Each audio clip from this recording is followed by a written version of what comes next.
নামাজ বা ধর্মটা এই অনুভূতিটা কাজে লাগায়া অনেকেই কিন্তু অন্যরকম কাজও করি না। যেমন এখন কিছু কিছু সম্মানিত মাওলানাই বলি বা রাজনৈতিক কর্মী বলি, তারা বিভিন্ন ঘরে ঘরে আইসা মা বোনদেরকেও বলতেছে, আমার ধর্মপ্রাণ মুসলমান ভাইদেরকে বলতেছে যে রিক্সা যদি না ভোট দেন অথবা দাঁড়িপাল্লায় যদি ভোট না দেন তাইলে বেহেশতের চাবি পাওয়া যেত। তাই কথাটা কইতেছে না? এটা কইতেছে না বিভিন্ন জায়গায়। এখন এই শুক্রবারের দিন উপরে আল্লাহ, কে বেহেশতে যাব কে দুজকে যাইব, এটা কি আমি আপনি আমরা কেউ ঠিক করতে পারবাম? জামাত ইসলামী ঠিক করতে পারবো? বিএনপি ঠিক করতে পারবো? কে ঠিক করবে? মহান আল্লাহ রাব্বুল আলামিন। এই যে উপরে আল্লাহ, তার জমিনে আমরা দাঁড়ায় আছি। তো এই আল্লাহর জমিনে দাঁড়ায়া এইভাবে একটা ভোটের জন্য মানুষের সাথে প্রতারণা করা, ধর্মের নাম নেয়া, এটা কি জায়েজ নাকি না জায়েজ? তো যারা এই না জায়েজ কামটা করে তার সাথে কি আমরা বন্ধুত্বটা রাখা ঠিক? তাদেরকে আমরা বলবো যে দেখো, তুমি তোমার ভোটটা চাও, কোনো আপত্তি নাই, কিন্তু ধর্মের নাম নিয়ে এই প্রতারণাটা করো না। এই কথাটা কই যাতাম না? তাইলে তারারও তো তুমি যে আনা আমরা একটা দায়িত্ব আছে না? কারণ এই ধর্ম তো সবারই, তারার যেমন আমার যেমন আপনার যেমন সকলের ধর্ম।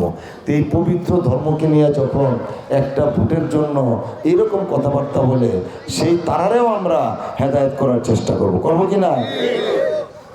দেখেন, আমি এই কথাগুলো কেন বলতেছি, খুব দুঃখ লাগে, কারণ এটা হওয়া উচিত ছিল না। ভোট আপনার ভোট, আপনি যাকে ভালো মনে করবেন তাকে ভোটটা দিবেন।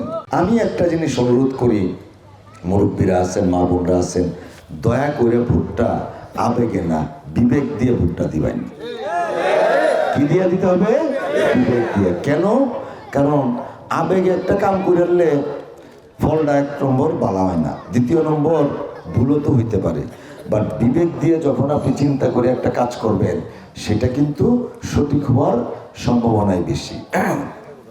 একটু আগে নওগাঁ বয়ে আইছি যে 12 তারিখ তো ভোট না, 11 তারিখ পর্যন্ত দরকার বলে অপেক্ষা করুন।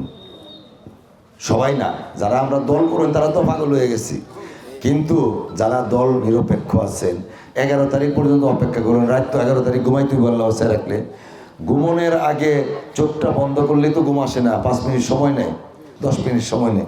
এই টাইমটা চিন্তা করে দেখেন যে ভোটটা কাকে দেওয়া যায়, কে কোন মানুষটা সৎ, কার RSCSটা রেকর্ডটা ভালো, কে সততার সাথে ইমানের সাথে চলবো। এই যে আমি আল্লাহর নাম নিয়ে এই 7 সকালে উঠে এই পবিত্র জমিনে দাঁড়ায় বলতেছি যে যদি আল্লাহ আমাকে আপনাদের অন্তরে জায়গা দেন আর আমারে যদি ভোটটা দেন, উপরে আল্লাহ আছে, আপনারা সবাই সাক্ষী, ইনশাল্লাহ আমি 100 বার সততার সাথে কাজ করব, 100 বার সততার সাথে কাজ করব ইনশাল্লাহ।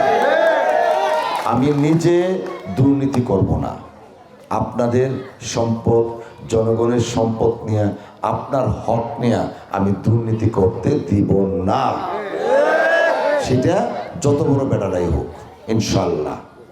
সবাই তো আমরা মানুষ, আমরা যদি বুঝায় বলি যে দেখুন এই হায়াত মতো আল্লাহর হাত, যত অর্থ সম্পদই তা হোক, পরের জায়গা কিন্তু 3.5 হাত, হ্যাঁ 3.5 হাত, এর বাইরে কিন্তু নাই। দাঁত কি ডিটারজেন্ট দিয়ে মাজেন? তাহলে ডিটারজেন্ট কিভাবে টয়লেটকে ঝকঝকে পরিষ্কার করবে? তাই বেস্ট এভার হারপিক। ডিটারজেন্ট না, বেস্ট এভার হারপিক নিন।